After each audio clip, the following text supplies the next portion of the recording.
Olá pessoal, sejam bem-vindos aí ao Pod Money, um programa aí da Escola de Gestão, Comunicação e Negócios, né, do Uninter. Hoje nós vamos falar sobre reforma tributária, o que muda, o que altera para as empresas e principalmente aí o que afeta no seu bolso, né? Será que a gente vai pagar menos impostos ou não? Aqui comigo, né, professor Daniel, do curso de Gestão Financeira e Blockchain, professora Neide, do curso de Ciências Contábeis e nossa convidada especial, professora Paola Hauser, que é especialista no assunto. Eu já vou começar fazendo uma pergunta para a nossa convidada. Professora, sabe qual que é a diferença entre um perfume e uma água de colônia? Olá a todos, é uma ótima pergunta essa, professor. E isso até eu sempre falo, fiz uma live, a gente fala muito de reforma tributária. A ideia da reforma, isso é uma coisa boa, é não trazer essa diferença do que é perfume e água de colônia, do que é bombom e wafer, né, que está na moda, o que é um chinelo e uma sandália, que tinha lá a discussão do Crocs, né, se é sandália, se é chinelo. Então, a ideia é, de fato, acabar com essas discussões, né? Vamos ver se vai acontecer isso mesmo. Verdade, é uma depredação da economia e da qualidade dos produtos, né? Eu ficava pensando assim, gente, eu gostava tanto de certos chocolates, hoje eles viraram gordura vegetal hidrogenada com gosto de chocolate, você sente esse gosto no paladar e você tem que deixar de consumi-los e deixar para quem, sei lá, é muito doido por açúcar. E isso ocorre por causa dos impostos, né? Exatamente. Mas isso tudo não traz só um impacto na tributação. O mais legal disso tudo é que a vida, inicialmente, para deixar tudo em dia, depois que for ajeitado por contador, vai ficar muito melhor, gente. Por quê? Porque cada produtinho desse, dentro da empresa, ele tem um código. Vai lá, é o Código Nacional de... Nomenclatura Comum do Mercosul. Exatamente. Então, cada produto. Crocs é o quê? Um chinelo, uma sandália, um sapato? Não sei. Poxa, como? Não sei. Porque dependendo do que for, tem uma tributação diferente. E é isso que essa reforma tributária está querendo mudar. Então, é uma discussão de 30 anos. Não é uma discussão de agora, embora vocês devem estar acompanhando agora. Mas são 30 anos de discussão, porque ele vai envolver, essa reforma de agora, essa PEC de agora, ela vai envolver apenas um grupo de impostos. Então, nós não estamos falando que toda a tributação brasileira vai mudar, não.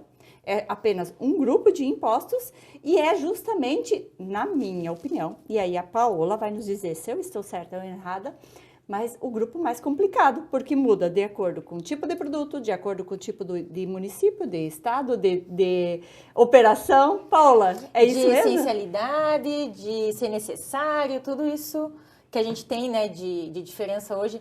Tem até uma coisa bem importante que a gente tem ouvido falar bastante. O Daniel falou assim, a gente, né, os produtos não têm mais a mesma qualidade. Mais um produto que a gente vê bastante diferença em relação à NCM, principalmente, é sorvete e sobremesa. McDonald's é um exemplo a discussão disso. Deles, né? Mas eu não vejo essa... A minha principal dúvida em relação à alíquota, inclusive, que é do ICMS, a maioria, é que é o produto supérfluo, o produto não supérfluo, o produto que envenena, por exemplo. O imposto da cachaça é alto, mas o do arroz é baixo. Por quê? Eu sei por quê, mas eu queria que a professora Paola dissesse mais ou menos qual é a diferença e como que isso vai ficar nos impostos novos. Hoje a gente tem um princípio constitucional de tributação que se chama seletividade. Então, quanto mais essencial for o produto, menor vai ser a carga tributária. Não é para tudo. Então, a Constituição fala que o IPI ele tem que ser seletivo. Por isso que o arroz é alíquota zero, não tributado, feijão, e a cachaça tem uma incidência maior, o vinho tem uma incidência maior. O ICMS, ele pode ser seletivo. Isso. Tanto que a gente teve discussão do combustível no passado bastante, né? Que ele se tornou, de fato, um produto considerado essencial. Já era, mas a gente tinha essa discussão. Então, os estados tiveram que considerar ele como um produto essencial. Então, o ICMS ele ainda tem essa discussão. O produto ele pode ser seletivo, mas o estado aplica se quiser, né? Então, essa que é a diferença da tributação. Agora, se a gente for pensar, né, no perfume na água de colônia, o que é mais necessário? Eu sempre pergunto para os meus alunos, será que o perfume não é mais necessário que a água de colônia, né? Por que o shampoo, normalmente o shampoo é mais barato que o condicionador? O creme de pentear é mais caro do que o condicionador, porque é menos essencial. Então, essa regra da essencialidade traz para muitas coisas. Não é só para a cachaça e o arroz, que são casos totalmente extremos. E né? diga-se de passagem, o conceito de essencial é básico, não tem essa coisa de essencial, pode ser para qualquer um, né? O que é essencial para o Marcos... O vinho, para mim, é essencial. Para mim também. Eu achei interessante nisso que, por exemplo, água sanitária, se ela não tiver odor, é 0% de tributação. Agora, se ela tiver um cheirinho, uma essência, né, ela vai 30%, daí ela sobe. Né? É legal, prof, porque assim, ó, a questão da essencialidade, ela não é só produtos não necessários, né? A gente tem esse conceito mais constitucional, mas o fisco, né, o governo considera produtos necessários, produtos não prejudiciais. Então, a água sanitária que tiver algum cheiro pode ser prejudicial para a saúde. O cigarro, né, claro que ele não é necessário, mas ele é prejudicial, então tem uma alíquota maior. E por que o combustível tinha uma tributação maior? Por que a energia tinha uma tributação alta, né, para os estados em si? Por conta do consumo. Se ele tivesse uma tributação muito baixa, por ser essencial, ia ser muito consumido, teria escassez. Então, tem todas essas regras para a gente seguir quando a gente fala da essencialidade ou da seletividade. Exatamente, perfeito, isso mesmo. E como é que fica agora, né? Só antes de você continuar, como é que fica na próxima agora? Porque a gente sabe que isso acontece hoje em dia, né? Essa tributação daquilo que é essencial, naquilo que é perigoso ou não, naquilo que é importado ou não é. E como é que vai ficar agora com os impostos? Essa discussão entrou já em pauta, não? O que entrou em pauta. Então, com esse texto novo da PEC, o que a gente tem? O IBS, que é a junção do ICMS e o ISS, a CBS, que é a junção de PIS e COFINS, teria a extinção do IPI, que o IPI é totalmente seletivo, só que teria a criação do IS, Imposto Seletivo. E aí o IS, o Imposto Seletivo, ele vai usar a questão de produtos prejudiciais à saúde, ele não fala da essencialidade. Ele fala produtos que sejam prejudiciais à saúde e produtos que sejam prejudiciais ao meio ambiente. E isso aí teriam justo, uma incidência tributária maior. Mas só que vai deixar aquela coisa do imposto único, né? Eles estão chamando de imposto único dual. Por quê? Porque você tem o imposto sobre agregado, o imposto sobre serviço e produtos, né? Só que agora criou um terceiro produto, né? Então é trial, imposto único simples, trial no caso. O dual é o IVA, né? Imposto sobre valor agregado. É muito difícil a gente juntar, né? Eu não acredito em imposto único para um país desse tamanho. A gente já está vendo discussões aí, porque no Senado está parado, né? Vamos dizer que está parado, mas está demorando mais do que foi no Congresso. Verdade. Então, desde sempre nunca acreditei em imposto único para um Brasil inteiro. Então, a gente tem um tributo federal que vai ser CBS e um tributo estadual e municipal que vai juntar os dois, né? Aí que vai começar a briga também. A diferença é a arrecadação, né? Que arrecada tudo e depois esse fundo é dividido entre os estados. Um dos objetivos é acabar com a guerra fiscal, né? Exatamente, entre os estados e até municípios, né? Sim. Que tem também. Antes de continuar, gente, vamos dar um alô aí para a galera que está nos acompanhando. Nós temos aqui a professora Vanessa, a professor Fabiano, a professora Flávia, a Grazi, professora Carla, a professora Alessandra, uma galera nos acompanhando, sejam todos muito bem-vindos. E eles estão concordando que essa questão de essencialidade é muito relativa. A Carla citou chocolate, por exemplo, queijo brie, como não é essencial? Claro que é essencial, né? O queijo brie foi o Fabiano que trouxe, concordo com você, Fabiano. Então, isso é muito relativo. Agora, quando a gente traz a questão realmente de aquilo que faz mal para a saúde, eles estão até chamando como imposto do pecado, né? Popularmente na mídia, né? Então, são os impostos mais caros, mas isso não muda, porque hoje já é. Hoje já é mais caro e isso, pelo que eu vi, segue na próxima. Então, só para a gente trazer para uma linguagem um pouco mais simplificada, eles vão transformar 3 impostos, que seria PIS, COFINS e IPI, em um imposto, e o ICMS e o ISS em outro imposto. A princípio é isso, certo? A princípio é mais ou menos, porque o PIS e COFINS vão virar a CBS. Teoricamente, o IPI não é que ele vai juntar com a CBS, ele vai ser extinto. Então, assim, a gente não tem um texto de lei escrito, a gente tem um parecer. Então, ele vai ser extinto e vai ser criado o IS, que daí seria um terceiro tributo nessa junção aí da carga tributária.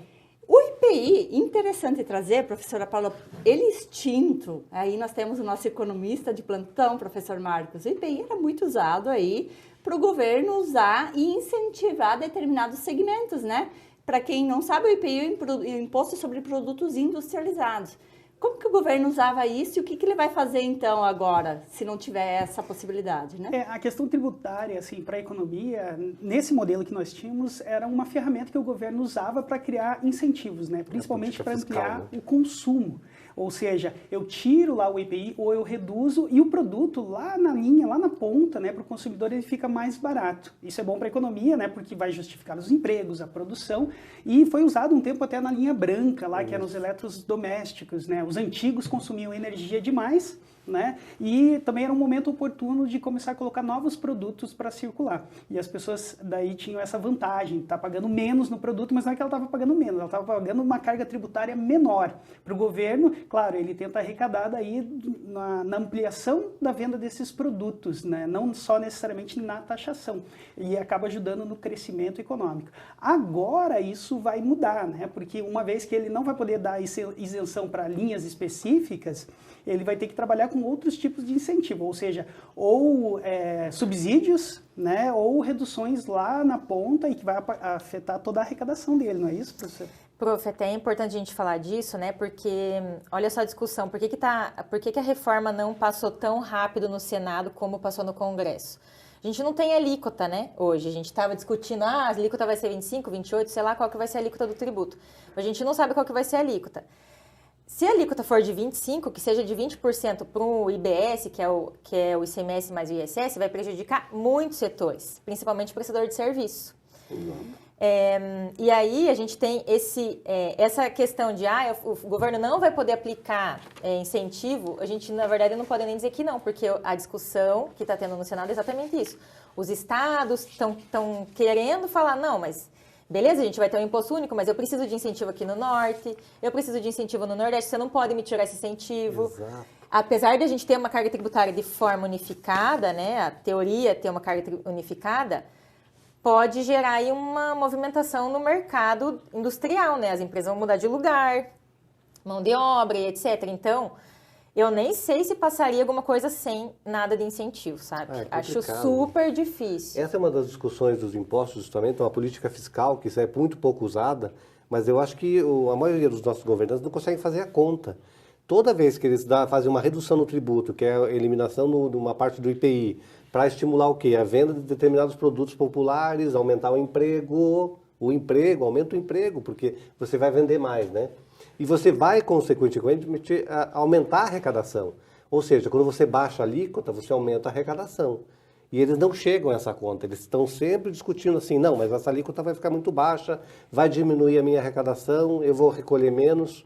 E aí, a gente vai ficar nesse looping pro resto da vida, enquanto não fizerem a conta corretamente. Exatamente. E até porque a própria gestão dos estados e municípios agora vai mudar, né? Vamos pegar o imposto sobre serviço, que é o mais simples. No Brasil, o máximo que o município pode cobrar é 5%. Então, o que eu fazia? Se pegar Curitiba e a região metropolitana, você vai ver que aqui tem municípios vizinhos com alíquotas menores do que Curitiba, por exemplo. Então, eu posso pegar o meu estabelecimento, em vez de colocar no endereço em Curitiba, né? Estabelecer minha empresa em Curitiba, eu posso estabelecer em outro município. E eles fazem. Imagina quando se fala de estado, piorou. Porque era tão complexo, ainda é, né? É o nosso presente, né? É tão complexo que até eu preciso pensar onde que o meu fornecedor fica fisicamente, porque o crédito que eu vou usar de imposto na compra das minhas mercadorias e dos meus insumos interfere. Pode ser 7, 8, 18, 24, 42, 56. Inventando a alíquota aqui. Mas muda tudo isso. Eu vi que Minas Gerais são 1000 páginas de regulamentação dos impostos estaduais. Imagine, 1000 páginas para você entender, compreender e aí articular com os outros estados. Então, são 27 normativas diferentes e que se relacionam. Então, por isso que tem que ter um especialista. Olha como a vida do fiscal da empresa é difícil, prof. Imagine você vender para todos os estados. Você tem ICMS com diferencial de alíquota, você tem crédito presumido, você tem diferimento, você tem ST, você tem o acordo entre os estados, é um super problema. A ideia da reforma é diminuir exatamente isso, né? Melhorar a vida do fiscal. Simplificar, né? Simplificar, até porque isso é um fator para atrair investimentos. Eu fico imaginando uma empresa de fora, você fala, não, vou querer investir no Brasil, a economia está voltando a crescer, tem uma expectativa aí de bons resultados, mas de repente eu me deparo aí com 1000 páginas só em Minas Gerais, e aí compreender, tem que chamar um especialista para me explicar, e ainda assim eu posso ficar com dúvidas no final. O pessoal que é de fora, que tem empresa aqui, não entende. Na verdade, acho que eles desistiram já, né? O imposto de renda, que parece mais fácil, né, que é sobre o lucro, já é difícil de explicar porque não é igual, né? Não é 34% sobre o lucro. Você tem um ajuste, nem tudo o fisco aceita, então tem um monte de coisa. Os indiretos, que para eles é o IVA, né? Para a gente é o ICMS. Mas por que o ICMS? Como assim imposto por dentro? Por que tem esse T? Você já não paga 18%, que você vai pagar mais uma alíquota? E da onde que saiu esse MVA? É uma margem que... Não, e a professora está falando das siglas aí, né, que a gente não faz... eu, pelo menos, não faço a menor ideia. Mas, né, e está acostumada com a rotina. Vamos falar de uma armadilha muito grande. Eu tava vendo... Eu vi uma reportagem esses dias numa TV, bem conhecida e toda responsável em relação à informação. E ela chega que não, a diferença que vai ser dos impostos agora, parece que está puxando a sardinha ainda, é que agora não vai ser imposto sobre imposto. Como assim? Não, aquele princípio, quer ver? Que eu peguei aqui da não cumulatividade, né? Ou seja, você não pode se pagar imposto sobre aquele imposto que você já pagou. E aí eu estava conversando, inclusive, com a Neide, que que nem a Neide falou, não, hoje você paga imposto, recolhe imposto adiantado, e depois você vai lá e desconta o seu tributo. Como assim? Você paga o IPI quando produz e quando você vende, aquele valor agregado, você recolhe imposto sobre todo o valor, depois do valor agregado que você deixa, e o outro você recolhe como, no caso, um crédito de IPI. Beleza. Mas algumas empresas não recolhem, e quando elas vão recolher não dá porque está no super simples da outra empresa, você perdeu. O que acontece? Você não consegue funcionar isso na prática, mas está na Constituição, gente. Artigo 153, 154, 155. Princípio da não cumulatividade, ou seja, não pode incidir imposto sobre imposto. Se não era para ser assim, e ou seja, cobrar imposto sobre aquilo que não era e não devolver o que é devido para quem recolheu imposto. Será que vai ser diferente agora? Será que realmente não vão cobrar imposto sobre imposto? A questão da não cumulatividade, a Constituição traz para o IPI e traz para o ICMS. Isso mesmo. Só. PIS e COFINS, a gente tem 2 regimes. Olha a confusão também, né? Mas vamos falar da não cumulatividade. A ideia da reforma, sim, é mudar. Trazer uma não cumulatividade plena, que estão chamando, né? Que é tudo aquilo que eu compro, ou que eu tenho de custo ou despesa, que seja para minha atividade, eu posso aproveitar crédito. E aí, não existe mais efeito cascata, né? Imposto sobre imposto. Então, eu comprei a mercadoria, minha matéria-prima, insumo, embalagem, apropriei crédito, sobre a minha venda eu vou apurar o tributo inteiro e compenso. Então, financeiramente eu vou pagar menos, né? Eu vou ter o ativo e o débito e o crédito eu vou compensar lá no final. A ideia é essa, ter a não cumulatividade plena. Aí entra a questão do Simples Nacional. Qual que é o problema do Simples? O Simples Nacional não está na reforma, né, prof? Mas aí, será que o Simples não vai ser afetado? Qual que é o problema também da não cumulatividade? Hoje, a não cumulatividade para PIS e COFINS eu posso me aproveitar de crédito no tributo que eu pago. Para ICMS, o Simples Nacional tem que destacar na nota fiscal e eu aproveito o crédito dele. Com a reforma, eu vou poder aproveitar o crédito que o Simples Nacional vai pagar. Talvez as empresas grandes não queiram comprar de empresas do Simples Nacional porque o meu crédito vai ser menor. Já acontecia antes. Exatamente. Então, só que aí vai ser amplo, né? PIS e COFINS, inclusive, que vai ser CBS. Então, a não cumulatividade tem previsão, mas a gente tem, por exemplo, o IPI, a não cumulatividade é totalmente restrita, é só insumo, matéria-prima, embalagem. O ICMS é um pouquinho maior, tem imobilizado, que eu posso aproveitar a energia utilizada no local do meu processo produtivo. PIS e COFINS, hoje a gente tem uma regra maior, né? Que é tudo que eu compro para revender, insumo, a gente tem um número maior do que pode ser insumo, energia completa, então a gente tem mais créditos no PIS e na COFINS, só que PIS e COFINS não é não cumulatividade da Constituição. É uma lei ordinária que também poderia mudar a qualquer momento, né? Deixa eu só chamar a atenção aqui para um ponto bem relevante que talvez as pessoas que não estão muito por dentro de toda essa comunicação técnica que nós estamos trazendo aqui, é que então, MEI não muda nada, certo? MEI não muda, empresa que é tributada pelo Simples não vai pagar um imposto diferente diretamente. Pode ter um impacto, sim, no valor dos insumos que vai comprar, mas assim como para todos nós. Porém, Paola, tem uma questão que eu andei pesquisando que hoje o Simples Nacional não pode aproveitar nada de crédito, seguindo nessa linha que vocês estão falando. Mas pela reforma, teria a possibilidade do empresário escolher pagar uma parte dos impostos separados e aí aproveitar o crédito. É isso mesmo, Neide. É bem lembrado, na verdade, eu nem lembrava disso, mas está na PEC, no texto novo tem. Hoje a gente recolhe o Simples Nacional a tributação unificada, então é mais barato. ICMS, em regra, né? ICMS, IPI, o ISS e a contribuição previdenciária, está tudo junto, PIS e COFINS. Com a reforma, qual que seria a ideia? Tirar o IBS e a CBS de dentro do Simples, que existem alguns casos que a empresa faz isso, quando ela ultrapassa o limite de 3 milhões e 600 dentro do ano. Então, ela fica dentro do Simples hoje, em âmbito federal, e em âmbito estadual e municipal, ela sai do Simples. Então, ela fica regime normal. Com a reforma, ela vai poder optar ficar fora do regime do Simples Nacional para esses tributos. E aí vai pagar imposto de renda e contribuição só, né? Professora, para fugir um pouquinho da nossa língua do P aqui, né? Porque a gente está falando muito IGPM, IPP, IPPC, né?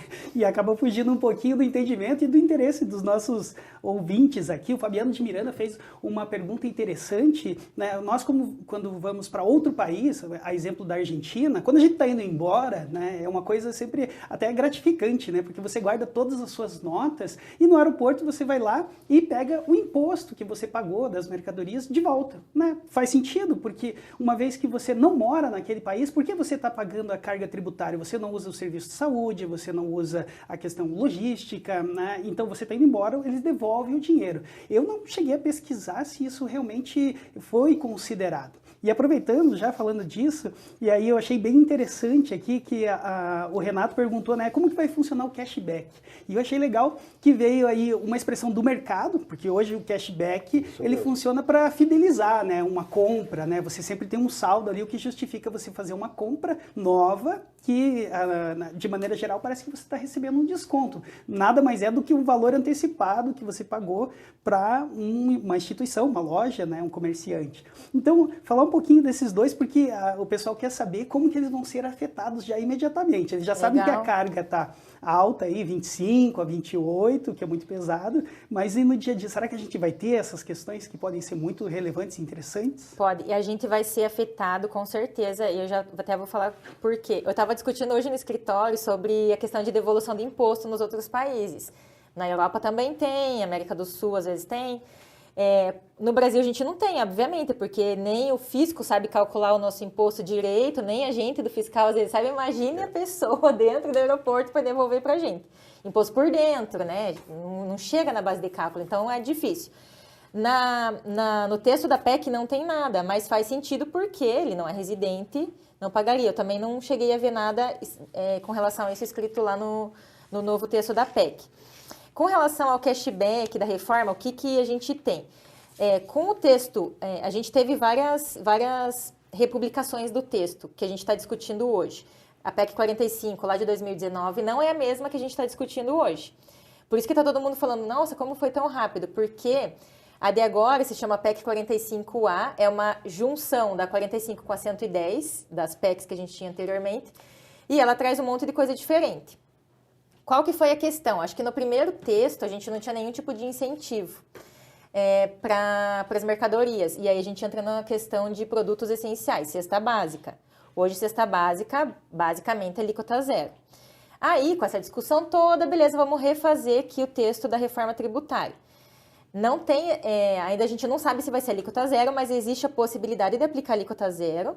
E o cashback, ele surgiu disso, já que a gente vai ter uma tributação integral da cesta básica para todo mundo, teria a questão do cashback para as pessoas, para as famílias de baixa renda, por conta para compensar esse pagamento de imposto sobre a cesta básica, ela receber de volta.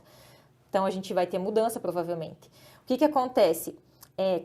Hoje a gente tem mais ou menos 1.380 itens beneficiados da cesta básica. A gente já sabe que nem metade disso vai ser beneficiado com a reforma tributária. Então, o cashback, a ideia é devolver uma parte do valor do imposto pago para as famílias de baixa renda. Então, o que vai ser a baixa renda aqui? Aí os professores economistas que têm que falar pra gente, porque no texto da lei também não tem nada. Mas provavelmente deve seguir a política do governo de incentivos, né? De bolsas e coisa, né? Já tem uma categoria, né? Já tem. Deve seguir essa categorização. E uma coisa que me chamou a atenção, porque nós não sabemos, então, ainda o que é a tal da cesta básica, né? O que vai incluir essa cesta, mas há aí uma previsão de inclusão de serviços de educação do ProUni. O que faz todo sentido no meu ponto de vista, já que o governo está concedendo uma bolsa, e isso afeta nossos estudantes diretamente, né? Se o governo está concedendo aí uma bolsa de estudos para o estudante de ensino superior, por que ele teria que, né? A empresa teria que pagar imposto sobre esse serviço, né? Então, nessa previsão de cesta básica, inclui também esse tipo de serviço, né? E a gente o ProUni ele é um pouco mais voltado para imposto de renda, pouco mais que os outros tributos. Então, PIS e COFINS deve ter alguma coisa de alíquota zero. Eu não cheguei também a me aprofundar na questão do ProUni, mas imagino que vai seguir. E o imposto de renda a gente tem um cálculo, né, também um cálculo de louco, para encontrar um incentivo de imposto de renda e contribuição para o ProUni. Mas que bom, faz todo sentido, né? E medicamentos de alta relevância também. Que é outro aspecto. Que, de fato, gente, para quem está precisando, é cesta básica. E que no estado do Paraná a gente teve, recentemente, uma isenção total aí de muitos medicamentos. Olha, então está seguindo o que alguns estados estão fazendo para tornar ele como padrão. Saúde, educação e meio ambiente, né? E nós falamos tanto que tem tantas alíquotas, mas no fim a gente não explicou como que vai ficar, né? E resumindo, pelo que eu entendi, vão ficar 3 alíquotas. Uma padrão, aí uma que vai reduzir 60%, ou seja, determinados segmentos vão pagar só 40% do padrão, e 0, que é a cesta básica. É isso? É isso. Teoricamente é isso. Então, é isso que a gente vai ver aí mais para frente. Que a gente não tem uma lei escrita, né? Que na PEC anterior era a alteração da Constituição, a alteração do CTN, certinho. Artigo tal, vai funcionar assim, assim, assado. O que a gente tem hoje é um parecer, é um texto de como funcionaria dessa forma. O texto é desse jeito, funcionaria assim, assim, assado. A gente entende que tem que ficar dessa forma. Então, a ideia inicial era 50% de redução, agora está para 60%, então paga 40% só da regra geral. E a alíquota zero, teoricamente, da cesta básica, né? Pelo que eu sei, o Marcos também, a gente estudou bastante em economia, é que no Brasil nenhum tipo de política funciona com magic click, né? Aperta o botãozinho e passa a vigorar. Isso eu estou falando, por exemplo, o próprio Plano Real. Para ele poder funcionar, você teve que, durante quase 2 anos antes, preparar toda a economia para isso. Vou falar rapidamente como é que era, né? Como é que você fazia? Você dolarizava, você ia vender um carro, vendia em dólar. Ele custa tantos $1.000, esse meu carro, essa minha casa, porque a moeda não era forte. E aí quando que você faz? Você lança lança um valor de referência, né? Valendo $1, e aí você começa a dolarizar a economia. A moeda não mudou ainda.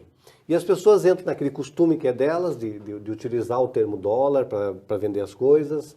Há um parelhamento justamente nesses valores. Você é URV, né? Você recebe em URV o salário, unidade de... Unidade real de valor. Unidade real de valor, que valia exatamente $1, um URV $1. Então você recebia salário em URV, você vendia seu carro em URV, você vendia mercadoria em URV. Isso durante 1 ano, até vigorar e fazer valer o Plano Real e a moeda ser mudada e passar a ser forte. Ou seja, você precisa de todo um preparo de alguma coisa para funcionar.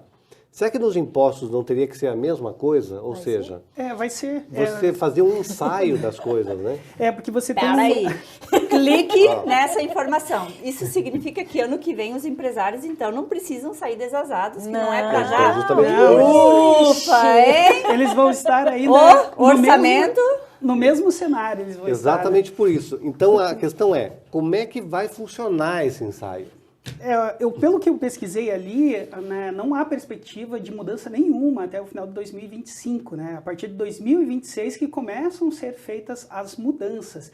E o prazo total é até 2033, ou seja, um sistema tão complexo, né, que tem tanto tempo de história, esse atual funciona desde 1965, né, e já foi, digamos, sofreu tantas alterações, intervenções, articulações entre os estados e o próprio funcionamento, mesmo aqueles que já têm atividades produtivas, eu não vou dizer que eles se acostumaram, mas eles passaram a conviver com essa realidade e muitos especialistas surgiram para suprir. E essa simplicidade que vem lá para frente vai levar um tempo até ser incorporada, interpretada, percebida, né, e verificar se não ficam aí resíduos de entendimento, falhas, né. Então, ainda tem um tempo para discussão, mas é importante ver que ela já caminhou, já está discutindo, foi para o Senado, no Senado vai demorar um pouco mais, porque eles vão debater, e aí, então, eles vão voltar, eventualmente, se tiverem alterações, volta para a Câmara dos Deputados para daí também ser votado novamente. Então, não é tão simples, vai ter esse tempo, Daniel, que você está preocupado aí, justamente porque, vamos dizer, a ideia é simplificar, é fazer sentido, né, para quem for um investidor, para os próprios empresários, os novos empreendedores, né, porque há uma demanda muito grande aí para novas iniciativas, para fazer a economia crescer. Não é possível que esses novos empreendedores tenham que se deparar com uma complexidade como essa, né, o que acaba inviabilizando os negócios. Então vai ter um tempo, podem ficar tranquilos, né, no sentido de ainda haverem alterações, mas é importante desde já acompanhar essas discussões e ver, né, como a gente está fazendo aqui hoje. A gente está preocupado com de que forma que isso vai impactar. Até a Neide estava preocupada aqui com a educação, como que a gente vai ser impactado. Né? Exatamente, já falamos, né? A educação, ela vai ser impactada então lá na cesta básica, quer dizer, tem potencial de ser, ainda não tem nada definido, e também com a redução de alíquota, né? Que é a taxa lá dos 40% só. E o Renato está trazendo uma outra questão aqui, que é o ponto. Renato, esse é o ponto que eu acho que é o calcanhar de Aquiles aqui. Quem vai administrar esse dinheiro? Porque hoje o que acontece? Esses impostos, nós emitimos a nota, nós, né, empresas, né? Emite a nota, paga imposto, o imposto vai para quem? Vai para o Estado ou vai para o município? No caso do ICMS e do ISS, certo? E era assim, emitiu nota, pagou, emitiu nota, pagou. É cruel, né? A partir de agora, não vai para o Estado. Ele vai para a União e a União distribui para os estados. O IBS, que vai ser o ICMS mais o ISS, o texto está chamando de Conselho Federativo, uma gestão compartilhada. Eu estou entendendo que não necessariamente a União seria gestora. Aí eu posso estar até enganada, né? No meu ponto de vista, teria que ser um representante dos estados e dos municípios. Né? Não necessariamente... Claro que a União poderia ser o representante, mas assim, essa gestão compartilhada tem que ser entre estados e municípios. Né? Inclusive, é o conselho, né? Eles estão chamando de conselho federativo. Tem que ser algum braço, né, do Banco Central. Não precisa ser o Banco Central, mas algum braço parecido com ele. Na verdade, o Conselho Federativo já, até então, não havia previsão de que todo estado deveria ter um representante. Então, no texto, na última versão, já tem que todos os estados e Distrito Federal brasileiros terão pelo menos um representante fazendo parte. Justamente por quê? Para que o interesse de todos os estados seja levado em consideração. Então, novamente, nós voltamos para aquele ponto que é o X da questão. Os estados perdem poder? Não sei, mas perdem sim possibilidade de incentivar determinados investimentos com briga tributária entre estados. Eu vou dar um exemplo, a Ângela está nos acompanhando aqui, que é a coordenadora do curso de comércio exterior. Aqui no Paraná, o Porto de Paranaguá perdeu várias empresas que deixaram de importar e exportar aqui no Paraná porque viam vantagem tributária em fazer essa operação de importação ou exportação usando outro porto próximo, que era de Itajaí, Santa por exemplo. Catarina tem muito incentivo. Então, esse é um exemplo de um impacto direto dessa legislação, porque daí os estados não conseguem mais incentivar esse tipo de operações, né? E aí acaba, a gente tem até o DIFAL, né? O DIFAL de e-commerce que foi criado, foi para distribuir de fato essa renda essa renda tributária entre os estados. A ideia é diminuir isso, né? Então, por isso que vai acabar, teoricamente, vai acabar com a guerra fiscal e vai acabar com essa centralização de arrecadação em determinado estado ou uma região e menos na outra, né? Isso eu acho bem interessante. Esse é um aspecto importante, né, da guerra fiscal, porque quando a gente fala da guerra fiscal, esses incentivos que os estados criam, que acaba criando um cenário, mas espera lá, isso é bom, né, porque eu estou atraindo investimento e estou desenvolvendo. É nesse sentido que daí a perspectiva do governo federal é no sentido de equalizar essa distribuição, porque muitas vezes aqueles estados que têm já maior estado de desenvolvimento, né, ele acaba tendo vantagem sobre outros estados e ele acaba sempre atraindo os investimentos, o que não permite que outras regiões acabem se desenvolvendo. Então, dentro desse princípio aí, a ideia é um pouco fazer isso. Por isso, da necessidade do conselho, porque eu também não posso prejudicar estados que já estão à frente, têm maior capacidade produtiva, né? Muito importante. Eles também são importantes para a continuidade. Não, porque essa questão do ponto de vista do imposto, por exemplo, é bem rapidinho assim, eu te dou o braço. Se você parar para pensar, imposto que você paga não é um dinheiro simplesmente que vai na mão do governo e ele faz o uso que ele quiser. Por isso que nos estados do governo federal, nem nos municípios, tem que ficar a responsabilidade. A outra questão é, as pessoas sempre dizem assim, por que é tão importante, por que brigam tanto para a gente pagar o IPTU e pagar o condomínio? Porque você está falando em uma arrecadação de uma comunidade que vive em função daquilo. E o imposto é isso, né? O dinheiro que as comunidades, ou assim, o brasileiro vive em função daquilo. Então é muito importante tratar um dinheiro que não é nem do federal, nem do municipal, nem do estadual, não é de ninguém, é de todo mundo. E tem que ter muita responsabilidade para isso. Por isso que vem aquela questão do por que não põe imposto único no Brasil? Ia simplificar tudo. Porque o Brasil não é como, por exemplo, uma Dinamarca, que é do tamanho do estado do Paraná, né, em que você pode unificar imposto e não tem problema nenhum. A gente é tão diferente no Paraná e no Rio Grande do Sul, assim como na Bahia e em outros estados, que cada um deles tem que ter um representante, tem que ter uma lógica específica para tratar esses impostos, né? Queria só falar uma coisa até que tem relação com isso, de fato distribuir a renda no Brasil como um todo, que hoje a arrecadação, ela é dos indiretos, né, estadual e municipal, ela é no local de origem da operação. Então, da onde que eu estou vendendo? Então, a tributação vai acontecer aqui no Paraná, não importa para quem eu esteja vendendo. A maior tributação, né, com as diferenças de tributação. O ISS é a mesma coisa. Onde que eu devo ISS? Em regra geral, no município do estabelecimento do prestador. Com a reforma, a gente tem um princípio do destino. Então, nesse prazo aí de 10 anos, vai ter essa mudança de quem que vai ser aquele estado que vai arrecadar o tributo. Vai ser o estado que está recebendo o serviço ou a mercadoria. Então, aí, distribui de verdade, né, a renda. Se você está vendendo mais, não custa nada você realmente... isso vai aumentar o incentivo também, porque muitas vezes tem aquela coisa, mas é injusto, tem estados, por exemplo, que são mais pobres e que vendem menos e daí eles precisam de mais impostos também para a saúde, para a educação.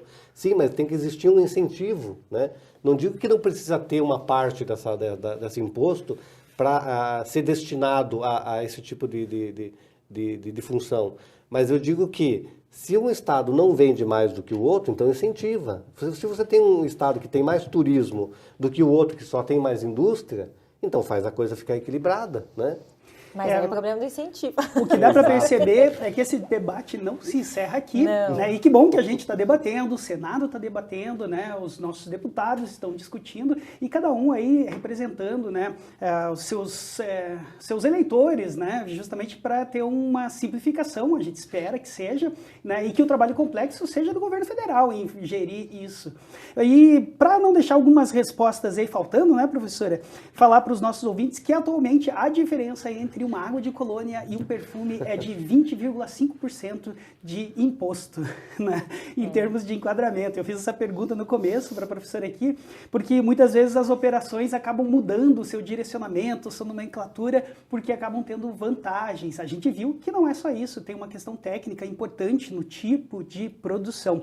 Também respondendo aqui o professor Cláudio, que perguntou se cerveja seria pão líquido, né? Porque daí não entraria no imposto do pecado Tem veneno Infelizmente não, professor Cláudio, porque a não ser que você esteja fazendo pão alcoólico aí, né? E aí vai se enquadrar também no imposto do pecado. Então, não vai poder ter isenção, não vai adiantar. Pode fazer na sua casa ali, comércio local, entre os seus vizinhos, no condomínio.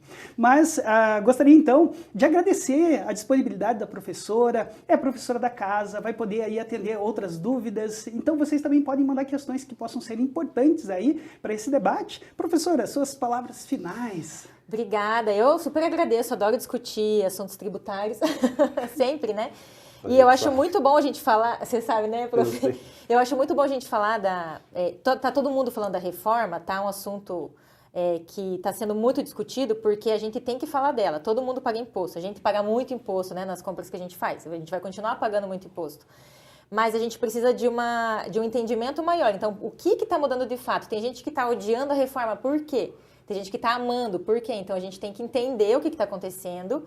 A ideia é boa, a gente precisa de fato de uma simplificação, mas a gente tem que pensar num país do tamanho que ele é e muitas mudanças vão acontecer aí nos próximos, na verdade, 50 anos, né, da reforma. A gente tem 10 anos para colocar em ordem e mais uns 30 para frente aí depois, eu vou falar, né, de incentivo e etc, que vai diminuindo. Eu super agradeço a todo mundo também que participou, obrigada.